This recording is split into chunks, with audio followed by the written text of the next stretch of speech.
একটা ছোট্ট গ্রামে ছিল একটা ভাঙ্গা কুঁড়েঘর। সবাই বলতো ঘরটার ভেতরে রাত নামলেই অদ্ভুত শব্দ শোনা যায়, কড়িকাঠ নড়ে, দরজা জানালা বন্ধ থাকলেও ঠকঠক শব্দ হয়।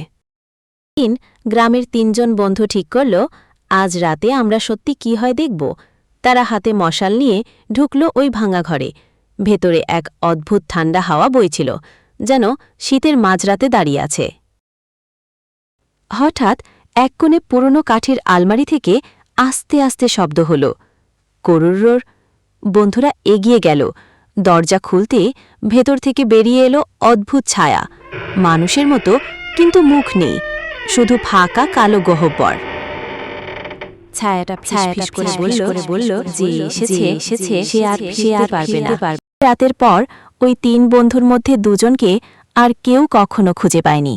শুধু একজন গ্রামে ফিরে এসে পাগলের মতো হাসতে হাসতে বলতো, ওরা এখনো ওই ঘরেই আছে, ওরা এখনো ডাকছে।